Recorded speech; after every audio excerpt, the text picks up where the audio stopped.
Welcome, dear students. I am your SST teacher. Today I will teach you chapter number 6, and the name of the chapter is Energy and Power Resources. Now, let us see what are key concepts. So, the key concepts include first of all introduction and source of energy.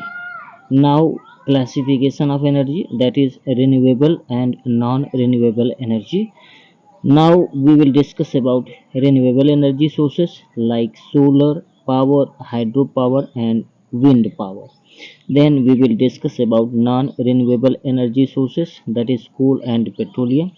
After that we will discuss about hydroelectric project with the names of the major hydroelectric power project in India with the names of river and the state in which they are located, locating them on the map. Now next point that we will discuss in key concept, that is conservation of energy and power resources. So this is the key concept in which we will know about the introduction of energy, sources of energy, then renewable and non-renewable energy sources, then renewable energy sources like solar power, hydropower, wind power, then non-renewable energy sources like coal and petroleum, then hydroelectric project, name of major hydroelectric power project in India with the names of river and the state in which they are located and locating them on a map, then conservation of energy and power resources. Now, what is the theme 6? This theme will enable children to estimate the role of energy. First thing, that student will be enabled to estimate the role of energy and power resources in development of country. So main thing is in the development of country, student will be enabled to estimate the role of energy and power resources. Then they will also learn about renewable and non-renewable energy resources. They will thus become aware and sensitive toward the issue of conservation or energy resources in daily life. Now, what will be the learning outcomes? So, learning outcomes will be children will be able to describe sources of energy, then classify renewable and non-renewable energy resources. Third thing is describe characteristic of solar power, hydropower and wind power, and critically analyze distribution of energy resources among various sections of society and reflect on the judicious use and conservation of energy resources. So this will be the learning outcome. Again I am going to repeat it, that describe sources of energy, classify between renewable and non-renewable, describe characteristic of solar power, hydropower and wind power, critically analyze distribution of energy resources among various sections of society and reflect on judicious use and conservation of energy resources. Let us see what is in the introduction. So let us read it out. Energy is one of the most important component of modern economic growth, यानी modern economic growth के लिए most important component है किसी भी country के लिए, and it is the basic input required to sustain economic growth. तो ये बेसिक इनपुट है, रिक्वायर्ड होता है to sustain economic growth. Energy is an essential input for industrial and economic development and for improving the standard of living. तो तीन चीज़ें हैं कि एनर्जी एसेंशियल इनपुट है किसके लिए, इंडस्ट्रियल और इकोनॉमिक डेवलपमेंट के लिए, इसके अलावा स्टैंडर्ड ऑफ लिविंग को इम्प्रूव करने के लिए. Energy output is obtained from commercial sources like coal, petroleum and electricity. Energy output को obtain कहाँ से किया जाता है, commercial sources से, जैसे कि coal, petroleum and electricity. Per capita consumption of energy is sometimes used as an index for economic development of country. तो किसी भी कंट्री का डेवलपमेंट मापने के लिए पर कैपिटा कंजम्पशन देखा जाता है एनर्जी का, और इसे एक इंडेक्स के रूप में इस्तेमाल किया जाता है। इसका मतलब पर कैपिटा कंजम्पशन ऑफ एनर्जी जो है एक इंडेक्स के रूप में यूज किया जाता है किसी भी कंट्री का इकोनॉमिक डेवलपमेंट मापने के लिए। इंडियाज पर capita consumption of commercial energy is very low. तो इसी संदर्भ में कह रहा है कि इंडिया का जो पर कैपिटा कंजम्पशन है कमर्शियल एनर्जी का बहुत लो है। It is only one earth of the world average. जो वर्ल्ड का एवरेज एनर्जी कंजम्पशन है उसका वन एर्थ इंडिया का है, तो ये बहुत लो है। Energy sources can be classified into two groups, renewable energy sources and non renewable energy sources. अब यहाँ पर क्लासिफिकेशन है जो कि बहुत आसान है। अब देखते हैं रिन्यूएबल एनर्जी सोर्सेज में क्या आता है। इसमें आता है solar energy, wind energy, hydro power, biogas जिसे हम बायो मटेरियल बोलते हैं। अगला है टिडाल यानी जिसे हम टाइड्स बोलते हैं, ये ओशियन वेव से हम ऑब्टेन करते हैं। और अगला है जियोथर्मल जिसे हॉट स्प्रिंग गर्मी के मौसम में हम इसको यूज करते हैं। अगला क्लासिफिकेशन है नॉन रिन्यूएबल एनर्जी सोर्सेस। इसमें हम कोल जिसे हम थर्मल पावर के रूप में जानते हैं, पेट्रोलियम जैसे थर्मल पावर ये भी है, और नेचुरल गैस ये भी थर्मल पावर है। तो इस तरह क्लासिफिकेशन हो गया। अब देखते हैं source of energy. Source of energy में दिया है conventional source of energy. These energy sources can not be compensated as these are exhaustible resources. तो यहाँ पर ये बताया गया कि जो एनर्जी सोर्स है जिसे हम क्षति कंपेंसेट नहीं कर सकते और ये जल्दी ही एग्जॉस्टिबल होते हैं, इनको हम बोलते हैं कन्वेंशनल सोर्स ऑफ एनर्जी। अब इसमें देखते हैं क्या क्या depleting at a very fast rate. और ये जो होता है बहुत फास्ट रेट पे डिप्लीट हो रहा है। क्या ये है आपका कन्वेंशनल सोर्स ऑफ एनर्जी, बहुत ही फास्ट रेट से ये डिप्लीट हो रहा है। डिप्लीट यानी कि कम हो रहा है। Examples are coal, petroleum and natural gas. इसके जो एग्जाम्पल हैं वो हैं कोल, पेट्रोलियम और नेचुरल गैस। दीज सोर्सेज और एग्जॉस्टिबल यानी खत्म हो जाते हैं, एग्जॉस्टिबल मतलब खत्म हो जाते हैं। They cause pollution when used as they emit ash and smoke. और इनसे पॉल्यूशन भी फैलता है क्योंकि इनको यूज करने से ऐश यानी राख निकलती है और स्मोक भी होता है। तो they cause pollution when used as they emit ash and smoke. They are expensive to be maintained, stored and transmitted. अब इनको ये एक्सपेंसिव भी होते हैं, अगर इनको मेंटेन करना है या इनको स्टोर करना है या इनको ट्रांसमिट करना है तो एक्सपेंसिव होते हैं। Huge quantity is needed for production of power. दूसरी चीज़ है पावर को प्रोडक्ट करने के लिए, प्रोडक्शन के लिए इनकी ह्यूज क्वांटिटी रिक्वायर होती है जो कि बहुत टफ है। अब देखते हैं रिन्यूएबल सोर्स ऑफ एनर्जी क्या क्या होते हैं। तो these sources are also called non conventional source of power और an alternative to the conventional source of power. अब ये जो रिन्यूएबल सोर्सेज हैं इनको हम नॉन कन्वेंशनल भी बोल सकते हैं और alternative to conventional source of power भी बोल सकते हैं रिन्यूएबल एनर्जी को। इनके लिए इनके संदर्भ में एडवांटेज क्या है और देख लेते हैं इसको। Advantage of non conventional source of energy. तो पहला एडवांटेज है these sources of energy are available freely and in abundance. अभी क्या है, ये जो सोर्सेज हैं रिन्यूएबल ये अवेलेबल हैं और कैसे हैं, फ्रीली एंड इन अबंडेंस यानी बहुत ज़्यादा मात्रा में हैं। These are renewable resources. Second advantage है they are eco friendly sources. इसका मतलब ये इको फ्रेंडली हैं। They do not produce any waste और कास्ट पॉल्यूशन, क्योंकि इनसे कोई भी वेस्ट प्रोड्यूस नहीं होता है और ये पॉल्यूशन भी कास्ट नहीं करते हैं। तीसरा है दे can be trapped at large scale at one place. इनको एक ही जगह पे बड़ी मात्रा में रखा जा सकता है, अर्थात they can be trapped at large scale at one place और in small amount at a number और प्लेस। इनकी अधिक से अधिक और कम से कम मात्रा किसी प्लेस पर रखी जा सकती है, ट्रैप की जा सकती है। फोर्थ एडवांटेज है they can result in reduction of overall cost of electricity generation.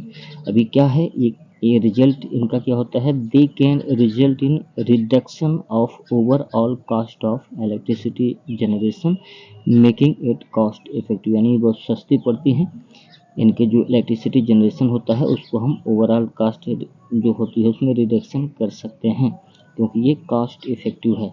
और पांचवा दिया है, India is ideally situated geographically where all these resources are available in plenty. India की जो जियोग्राफिकल सिचुएशन है वो जो कि है कि प्लेंटी में अवेलेबल है हमारे देश में रिन्यूएबल एनर्जी रिसोर्सेस। अब इसमें देखते हैं, India's non conventional energy potential is estimated to be 1,90,000 megawatt. India की जो नॉन कन्वेंशनल एनर्जी पोटेंशियल है वो एस्टिमेटेड की गई है 1,90,000 मेगावाट पर। An estimate of 30% of this potential comes from sun. अब इसमें से क्या है, इसमें एक एस्टिमेट लगाया गया है जिसमें से 30% of this potential come from the sun. इसका मतलब हमारे देश में जो रिन्यूएबल एनर्जी का है 30% है वो हमको सन से मिलता है। नेक्स्ट 30% हमको मिलता है, देख लेते हैं, फ्रॉम ओशियन थर्मल। अब नेक्स्ट 30% हमको कहाँ से मिलता है, ये हमको मिलता है ओशियन थर्मल से। 20% हमको बायोगैस से मिलता है और 13% हमको विंड से मिलता है। तो इंडिया में जो रिन्यूएबल एनर्जी में हमको मिलती है ये हमको 3-4 जगहों से मिलती है। कितने परसेंट मिलती है उसको हमने देख लिया। अब देखते हैं सोलर एनर्जी, लेकिन उसके पहले यहाँ पे एक शब्द दिया है, the word petroleum is derived from the word Petra meaning rock. अब जो पेट्रोलियम शब्द है ये वर्ड जो है पेट्रोलियम, एक वर्ड है पेट्रा जिसका मीनिंग होता है रॉक, और इसी से और ओलियम का मीनिंग होता है आयल। यानी पेट्रा की मीनिंग होता है रॉक, ओलियम मीन्स आयल। इस प्रकार पेट्रोलियम का जो लिटरली मीनिंग होता है वो रॉक ऑफ एन आयल होता है और ये रॉक से निकाला जाता है। तो पेट्रोलियम ओरिजिनेट कैसे हो इसके बारे में बताया गया है। अब देखते हैं solar energy. The sun provides us with enormous amount of energy in the form of solar radiation. अब सन जो हमको सोलर रेडिएशन के फॉर्म में एनर्जी प्रोवाइड करता है। Energy that travels in small waves reaching the surface of the earth from a distance of 150 million kilometre in only 8 minutes। इसका मतलब है केवल 8 मिनट में ही 150 मिलियन की किलोमीटर की दूरी तय करके जो सन वेव्स हैं ये हमारे रूप में वेव्स, स्मॉल वेव्स के रूप में पहुंचती हैं अर्थ तक। तो जो सोल एनर्जी होती है जो सन से इमिट होती है वो 150 मिलियन किलोमीटर डिस्टेंस 8 मिनट में ट्रेवल करती है और इस तरह उसकी जो स्मॉल वेव्स होती हैं वो अर्थ तक पहुंचती हैं। Annual average solar energy received per square metre of the earth surface varies from more than 300 watts per second in the equatorial region to less than 100 watts per second in sub polar reason. अब यहाँ पे कुछ दूसरी चीज़ दी है उसको देख लेते हैं। इसमें दिया गया है कि एनुअल एवरेज सोलर एनर्जी, जो वार्षिक एवरेज औसत सोलर एनर्जी है, रिसीव्ड पर स्क्वायर मीटर, यानी एक स्क्वायर मीटर के एरिया में जो हमको वार्षिक औसत एनर्जी मिलती है of the earth surface varies from more than 300 वाट पर सेकेंड, यानी एक सेकेंड में 300 वाट मिलती है। और कहाँ मिलते हैं, इक्वेटोरियल रीजन में। Less than 100 watts per second in sub polar reason, यानी जो अर्थ है इक्वेटोरियल रीजन में हमको पर सेकेंड 300 वाट मिलता है, जबकि सब पोलर रीजन में यानी इस एरिया में हमको 100 वाट्स पर सेकेंड बिजली सोलर एनर्जी मिलती है। Roughly 47% of total solar energy received at the top of the atmosphere reaches the Earth's surface। इसमें क्या दिया है, मोटे तौर पर, रफली मतलब मोटे तौर पर 47% टोटल सोलर एनर्जी, जो सोलर एनर्जी का टोटल सोलर एनर्जी का 47% received at the top of the atmosphere. Atmosphere के जो टॉप लेवल है उस पर पहुंचता है, वहां से केवल 47% अर्थ के सरफेस पर पहुंचता है। रेस्ट आर आइदर रिफ्लेक्टेड और absorbed and later radiated back from the atmosphere. यानी ये जो अर्थ है इसका जो ऊपरी एटमॉस्फेयर है, सन की रेज जहाँ पड़ती है, यहाँ से 47% केवल अर्थ तक पहुँचता है, बाकी या तो फिर से रिफ्लेक्ट हो जाता है या यहीं पे एब्जॉर्ब कर लिया जाता है या रेडिएट हो जाते हैं। ये कहने का मतलब है। एडवांटेज ऑफ सोलर एनर्जी, इसको देख लेते हैं। Solar energy is a resource that is not only sustainable for energy consumption, it is also renewable, which can be harnessed in most of the area of the world। यहाँ पर बताया गया solar energy क्या है, ये resource है that is not only sustainable for energy consumption, न केवल एनर्जी कंजम्पशन के लिए सस्टेनेबल है, इट इज आल्सो रिन्यूएबल, ये रिन्यूएबल भी है, विच कैन बी हार्नेस्ड, इससे उसको हार्नेस किया जा सकता है in most of the areas of the world के किसी भी एरिया में इसको हार्नेस किया जा सकता है। दूसरी बात, इसको सस्टेन किया जा सकता है, यानी बहुत लंबे समय तक चलाया जा सकता है फॉर एनर्जी कंजम्पशन। और दूसरी बात जो है कि ये रिन्यूएबल है। नेक्स्ट एडवांटेज है solar power can be used for cooking heating water, solar power को हम कुकिंग के लिए भी यूज कर सकते हैं और वाटर हीटिंग के लिए भी कर सकते हैं। It can also be used for cooking, heating, street lighting, water pumping, desalinating salty water and charging electronic gadgets. इसका हम कहाँ कहाँ यूज कर सकते हैं वो बताया गया है, cooking, heating, street light, water pumping and desalinating salty water, जो साल्टी वाटर होता है उसको डिसैलिनेट कर सकते हैं और इलेक्ट्रॉनिक गैजेट्स को हम चार्ज कर सकते हैं। तो इतनी जगह हम इसको यूज कर सकते हैं। नेक्स्ट जो एडवांटेज है, solar power does not cause any pollution, सबसे इम्पोर्टेंट चीज़ कि इससे कोई पॉल्यूशन नहीं होता है। नेक्स्ट है solar power panels, solar panels require little maintenance, जो सोलर पैनल होते हैं उनका जो मेंटेनेंस होता है वो बहुत लिटिल होता है, कम होता है। Most reliable solar panel manufacturer give 25 years warranty, बहुत सारे जो कंपनीज हैं जो रिलायबल सोर्स पैनल बनाते हैं, मैन्युफैक्चर करते हैं, वो 20 to 25 ईयर्स की वारंटी देते हैं। अगला है it saves fossil fuels like coal, ये जो सोलर पावर होता है ये फॉसिल फ्यूल्स को क्या करता है, बचाता है। और सोलर फ्यूल्स में क्या आते हैं, कोल आता है और आपका पेट्रोलियम आता है, यूज टू प्रोड्यूस इलेक्ट्रिसिटी और and also reduce electricity bills. तो सोलर पावर जो है कि कोल और पेट्रोलियम के यूज को रिड्यूस करता है और इस प्रकार जो है यूज टू प्रोड्यूस इलेक्ट्रिसिटी पैदा करने में मदद करता है and also reduce electricity bills, और इस तरह हम इलेक्ट्रिसिटी बिल को अपने कम कर सकते हैं। The government has introduced generator credits for individual and companies that invest in solar system। अब यहाँ पर एक चीज़ बताई गई है कि जो गवर्नमेंट है उसने इंट्रोड्यूस किया है कोई टैक्स क्रेडिट। नाउ नेक्स्ट, अब हम देखते हैं डिसएडवांटेज क्या है। एडवांटेज हमने पढ़ लिया, डिसएडवांटेज पढ़ते हैं। Solar energy can not be generated during the night, पहला जो डिसएडवांटेज है कि हम सोलर पावर को नाइट में जनरेट नहीं कर सकते। दूसरा डिसएडवांटेज है ड्यूरिंग क्लाउडी डेज, यानी जब बादल होते हैं आसमान में, the power generation gets reduced, उस समय में जो पावर जनरेशन होती है वो रिड्यूस हो जाती है।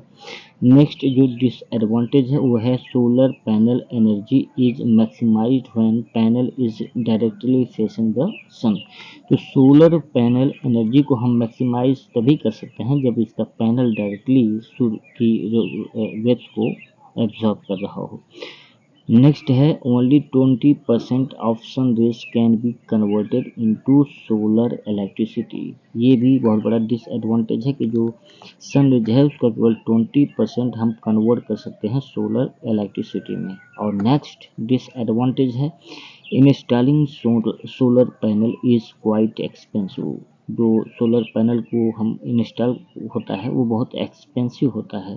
तो solar panel install quite expensive होता है। Solar energy is captured directly from the sun, solar energy को हम सीधे सूर्य से कैप्चर करते हैं। It is use in 2 different ways, इसे हम 2 तरीक़ों से यूज करते हैं, पहला है थर्मल कन्वर्जन और दूसरा है photovoltaic conversion, photo voltaic conversion में हम इसको यूज करते हैं। फोटो वोल्टाइक कन्वर्जन में हम यूज करते हैं। इसको देखना पड़ेगा इसका प्रोनाउंसिएशन कैसे होता है, फोटो वोल्टाइक कन्वर्जन। नेक्स्ट है विंड एनर्जी, इसको देख लेते हैं। Wind is an inexhaustible, inexpensive and reliable source of energy. आपको विंड के बारे में बता रहा है कि ये inexhaustible, inexpensive and reliable source of energy है, which has the potentiality of to generate substantial amount of electricity without polluting the atmosphere. अब इसका सबसे बड़ा लाभ क्या है, ये पोटेंशियल रखता है, it has potentiality to generate substantial amount of electricity. Wind से हम substantial amount of electricity generate कर सकते हैं और विदाउट पॉल्यूटिंग द एटमॉस्फेयर, ये बहुत बड़ा फ़ायदा है।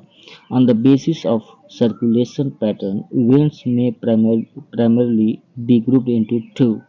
अब सर्कुलेशन के बेसिस पे जो पैटर्न है विंड का, उसको हम टू ग्रुप में डिवाइड कर सकते हैं। पहला है ग्लोबल विंड सिस्टम और दूसरा है लोकल विंड सिस्टम।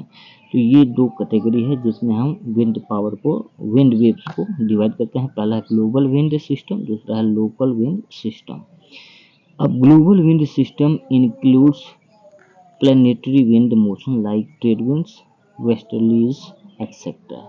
जो ग्लोबल विंड सिस्टम है इसमें आता है प्लैनेटरी विंड मोशन, यानी प्लैनेट के अकॉर्डिंग जो विंड मोशन होता है वो, जैसे कि ट्रेड विंड, और दूसरा होता है वेस्टर्लीज जो कि पश्चिमी हवाएं हम कहते हैं, और पहले को हम ग्रहीय विंड मोशन कहते हैं। लोकल विंड सिस्टम में इंक्लूड लैंड एंड सीवरेज।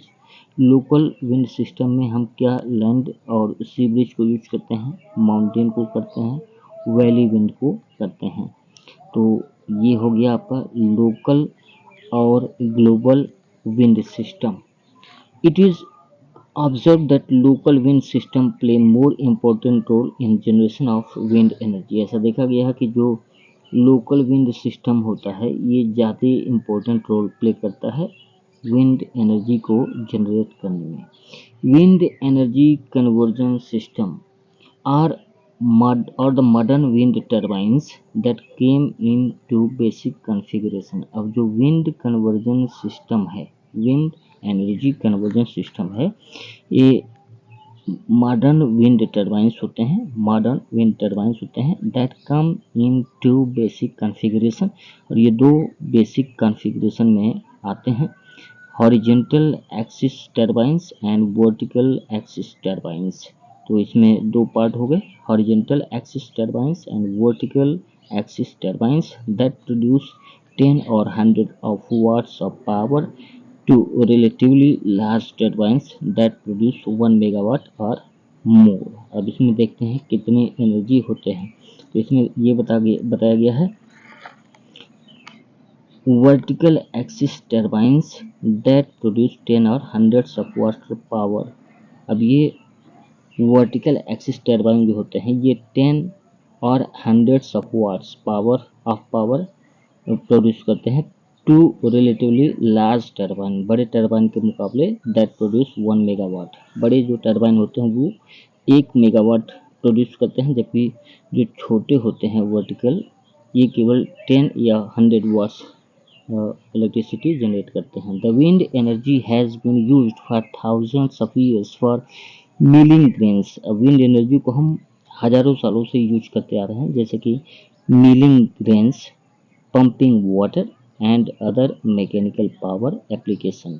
तो यहाँ पर हम विंड एनर्जी को 1000 ईयर्स से यूज करते आ रहे हैं, जैसे कि milling grains, pumping water and other mechanical power application. Today there are 1 million wind mills in operation around the world. आज दुनिया में 1 मिलियन विंड मिल्स हैं ऑपरेशन में अराउंड द वर्ल्ड, पूरी दुनिया में। It is only since 1980s that technology has become sufficiently matured to generate electricity on a commercial basis from wind energy. अब ये बता रहा कि ओनली सिंस 1980 1980 से that technology has become sufficiently mature, जो टेक्नोलॉजी है उतनी सफिशिएंटली मैच्योर हो गई है to generate electricity on a commercial basis. तो कमर्शियल बेसिस पे हम इलेक्ट्रिसिटी को जनरेट कर पा रहे हैं क्योंकि टेक्नोलॉजी हमारी सफिशिएंटली मैच्योर हो गई है।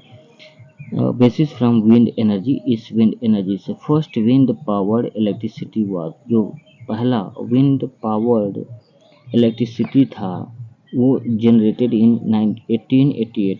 1888 में वो हमने पाया था, जिसको हमने क्या बोला, first wind power electricity was generated in 1888। तो यह तो विशेष ध्यान देना है। First wind power electricity was generated in 1888 by a machine built by Charles F. Bush of Cleveland of USA। तो यहाँ पर एक फैक्ट दिया गया है कि जो फर्स्ट विंड पावर इलेक्ट्रिसिटी था वो जनरेट किया गया है 1888 में, और एक मशीन के द्वारा, बाई ए मशीन। और मशीन क्या थी, built by Charles F Bush of Cleveland of USA. USA Cleveland की जो पर्सन है जिनका नाम है चार्ल्स एफ बुश, उन्होंने इसको जनरेट किया था। इसमें दिया है China ranks first in the production of wind energy followed by USA and Germany. अब यहाँ पर एक फैक्ट दिया गया है कि जो चाइना है ये फर्स्ट रैंक पे है, यानी China ranks first in production of wind energy. Wind energy में चाइना फर्स्ट रैंक पे है और इसके बाद हैं followed by USA and Germany. India ranks fourth in the total world production. पूरी दुनिया में जो इंडिया का रैंक है वो फोर्थ है। जो दुनिया में टोटल विंड एनर्जी प्रोड्यूस होती है उसमें इंडिया का जो रैंक है वो 4 है। The first wind farms in India were installed in 1986 in coastal region of Tamil Nadu, Gujarat, Maharashtra and Odisha। अब इसमें ये बताया गया है कि जो first wind farm in India, यानी विंड फार्म जो पहली बार इंडिया में इंस्टॉल किए गए थे वो 1986 में कोस्टल रीजन में किए गए। और कोस्टल रीजन कहाँ गए, तमिलनाडु, गुजरात, महाराष्ट्र एंड उड़ीसा। तो इन 4 स्टेट के नाम नोट करिए, तमिलनाडु, गुजरात, महाराष्ट्र एंड उड़ीसा के जो कोस्टल रीजन हैं वहाँ पर पहली बार 1986 में फर्स्ट विंड फार्म इंस्टॉल किए गए थे।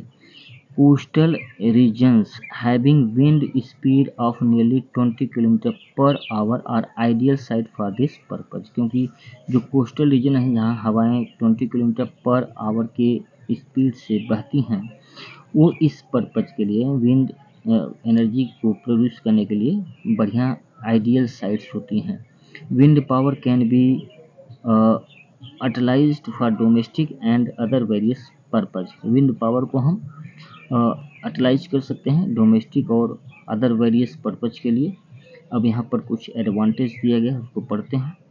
तो विंड एनर्जी का जो एडवांटेज है, पहला एडवांटेज है wind energy is renewable source of energy. पहला तो यही है कि ये रिन्यूएबल सोर्स ऑफ एनर्जी है। दूसरा है it is the cleanest form of renewable energy which produce no pollution. दूसरा यह है कि ये cleanest form of renewable energy है जिससे that produce no pollution। तीसरा है it reduce our dependence on fossil fuels। ये जो हमारी फॉजिल फ्यूल्स पे डिपेंडेंस है उसको रिड्यूस करती है। अब आते हैं हाइड्रो पावर पे। हाइड्रो पावर में देख लेते हैं एनर्जी प्रोड्यूस फ्रॉम फॉलिंग और flowing water under the force of gravity is called hydro power. तो पहले तो डिफाइन किया गया है कि हाइड्रो पावर क्या होता है। तो इसमें दिया गया है एनर्जी प्रोड्यूस, यानी एनर्जी प्रोड्यूस होती है फ्रॉम फॉलिंग और फ्लोइंग वाटर, पानी गिरने वाले पानी से, जैसे कि किसी लेक से गिरता हो या बहते हुए पानी से, under the force of gravity. Force of gravity के अंडर में जो बहते हुए गिरते हुए पानी से हम बिजली इलेक्ट्रिसिटी एनर्जी प्रोड्यूस करते हैं उसे हम कहते हैं hydro power. It is generated at hydro electric plants. और इसे जनरेट किया जाता है कहाँ पे, हाइड्रो इलेक्ट्रिक प्लांट्स पे। It is also called water power or hydro electric power, इसे हम वाटर पावर भी कहते हैं और हाइड्रो इलेक्ट्रिक पावर भी कहते हैं। The flowing water from water reservoirs such as river, dams and lakes turns the wheels of large turbines into hydroelectric plants to generate electricity। और काम कैसे करता है उसके बारे में बताया गया है। द फ्लोइंग वाटर, जो फ्लोइंग वाटर है कहाँ का, वाटर रिजर्वियर का, यानी जहाँ वाटर हम रखते हैं रिजर्वियर बोलते हैं, सच एज रिवर, जैसे कि river, dams and lakes, turns the wheels, ये पहियों को घुमाते हैं, ऑफ लार्ज टर्बाइंस, बड़े बड़े टर्बाइन जो होते हैं उनके पहियों को घुमाते हैं, इनटू हाइड्रो इलेक्ट्रिक प्लांट्स में, to generate electricity. It is renewable and normally the hydro power project are multi-purpose project। अब यहाँ पर ये बताया गया है it is renewable, पहले तो ये renewable है और क्या है, normally hydro power project are multi-purpose project, ये multi-purpose project होते हैं। नेक्स्ट है geothermal energy. Geothermal energy is the heat from the earth. अब ये जियोथर्मल एनर्जी क्या है, हीट फ्रॉम द अर्थ है, अर्थ से जो हम हीट लेते हैं। It is clean and sustainable, पहली बात तो एक क्लीन है, दूसरी सस्टेनेबल है।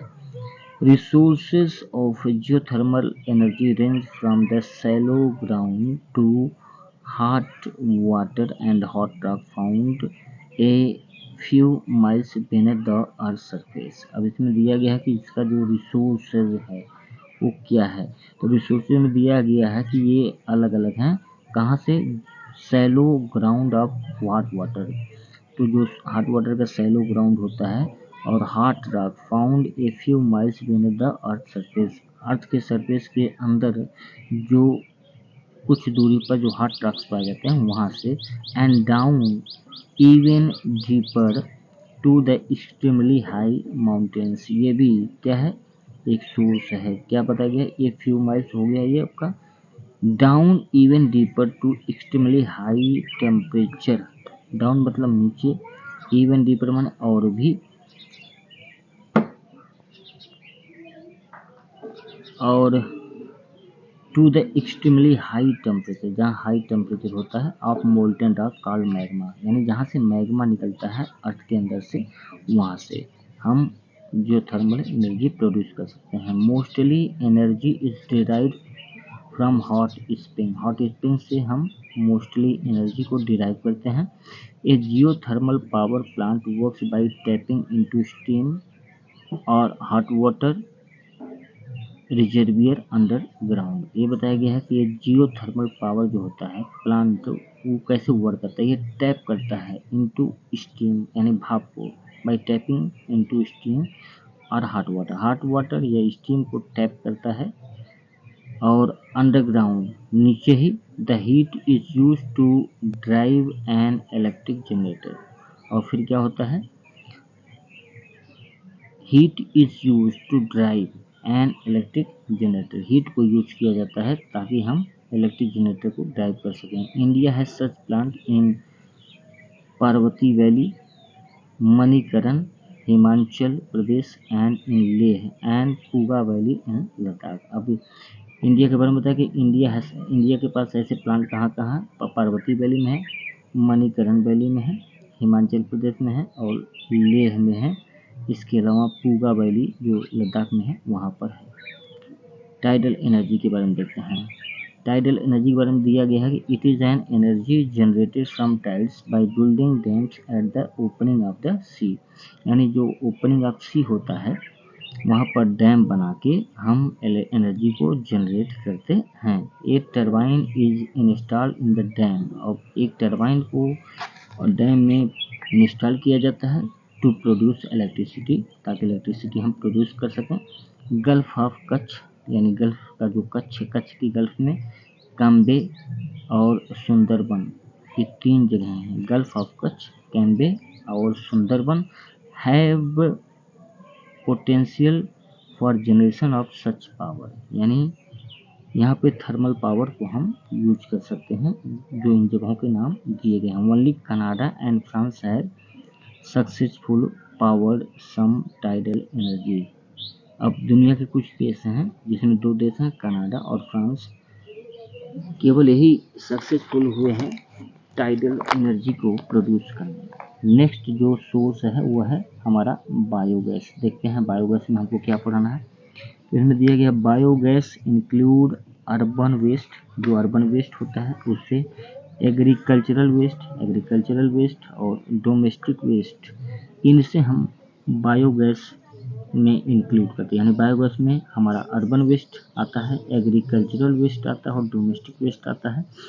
It releases methane. अब इनसे क्या होता है, ये मीथेन गैस को रिलीज करते हैं which is known as biogas, और इसे हम बायोगैस के रूप में जानते हैं।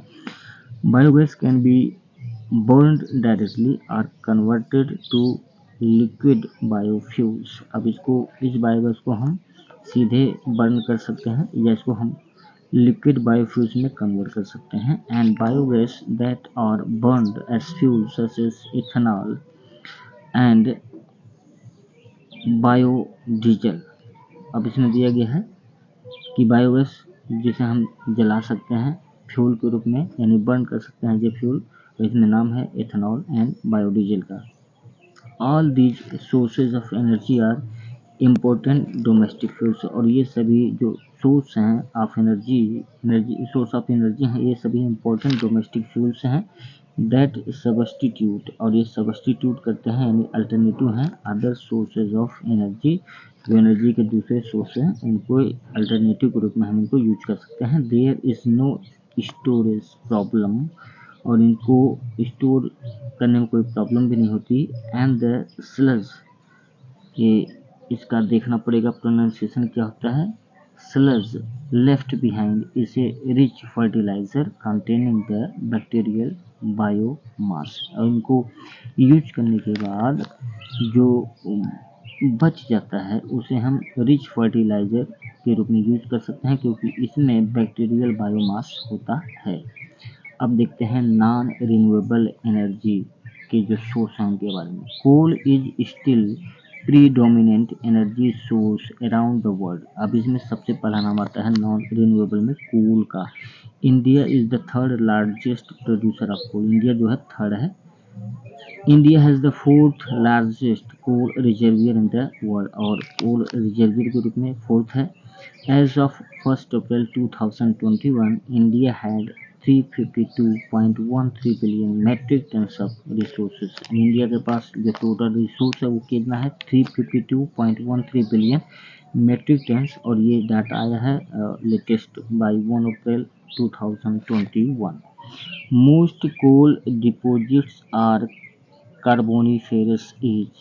अब इंडिया के जो मोस्ट कोल डिपोजिट हैं एक कार्बोनिफेरस एज के हैं, और इसका मतलब हुआ कि अबाउट 300 मिलियन ईयर्स ओल्ड है, लगभग 300 मिलियन ईयर्स पुराने हैं। Most recent deposits of tertiary age are usually composed of lignite और ब्राउन कोल एंड पीट। अब ये इम्पोर्टेंट है आपके लिए। इसमें दिया गया है कि मोस्ट रिसेंट डिपॉजिट, जो मोस्ट रिसेंट डिपॉजिट हैं वो टर्शियरी एज के हैं और यूजुअली कंपोज्ड ऑफ लिग्नाइट, और ये लिग्नाइट के बने हैं या ब्राउन कोल हैं या पीट के हैं। Many countries depend on coal driven thermal power. बहुत सारे कंट्रीज ऐसे हैं, मोस्ट कंट्रीज ये डिपेंड करते हैं कोल ड्राइवन थर्मल पावर पे, और इन कंट्रीज के नाम हैं China, USA, Japan, India, Russia, Germany and Italy. अब यहाँ पे टाइप्स ऑफ कोल दिया गया है, तो टाइप्स ऑफ कोल में देखते हैं depending on the amount of carbon, moisture and volatile matter coal can be classified into the following varieties. अब इनको कितने वैरायटी में डिवाइड कर सकते हैं, और बेसिस होगा carbon, moisture and volatile matter. तो फर्स्ट है एंथ्रेसाइट, जो पहला टाइप है उसको हम कहेंगे एंथ्रेसाइट। इसमें क्या है, it is ideal for domestic use. Anthracite को हम डोमेस्टिक यूज के लिए आइडियल मानते हैं। इट इज़ स्मोकलेस, ये स्मोकलेस होता है, और विद हाई कैलोरिक वैल्यू, इसकी जो कैलोरीफिक वैल्यू होती है वो हाई होती है। It has carbon content of 90%, इसमें कार्बन 90% होता है। It is mainly found in Jammu and Kashmir, और ये पाया जाता है जम्मू एंड कश्मीर में है। दूसरा है bituminous coal, it is used to produce coke, coal gas and steam coal. अब ये बेसिकली यूज किया जाता है बिटुमिनस कोल को कोक के लिए, कोल गैस के लिए और स्टीम कोल के लिए। Steam coal with a carbon content of 80% is the best bituminous coal. अब इसमें दिया गया कि स्टीम कोल जिसमें कार्बन कंटेंट 80% होता है वो बेस्ट बिटुमिनस कोल माना जाता है। Steam coal with a carbon content of 80% is the best bituminous coal. High grade bituminous coal is use for domestic purpose. जो हाई ग्रेड का बिटुमिनस कोल होता है उसे हम यूज करते हैं डोमेस्टिक पर्पज के लिए। It is mainly found in Gondwana region, और ये बेसिकली पाया जाता है गोंडवाना रीजन में, यानी बिटुमिनस कोल। नेक्स्ट है लिग्नाइट। देखते हैं, it is used for generation of electricity. Lignite को हम बेसिकली इलेक्ट्रिसिटी के लिए यूज करते हैं। इट कंप्राइजेस 40% ऑफ कार्बन, इसमें 40% कार्बन होता है। It is mainly found in Tamil Nadu, Rajasthan, Kerala, Assam and Puducherry. अब ये पाया जाता है आपका बेसिकली तमिलनाडु में, राजस्थान, केरला, आसाम और पुदुचेरी में। ये था लिग्नाइट कोल। अब यहाँ पर मैप में आपको दिखाया गया है कि कहाँ कहाँ कोल पाए जाते हैं, उनके एरियो के नाम है, इसको हम मैप पे बाद में देख लेंगे। यहाँ पे कोल सेंटर्स इन इंडिया दिया है, और यहाँ पर कुछ रिवर वैलीज, कोल फील्ड दिए गए हैं, इसमें हम देख सकते हैं कहाँ किया गया है।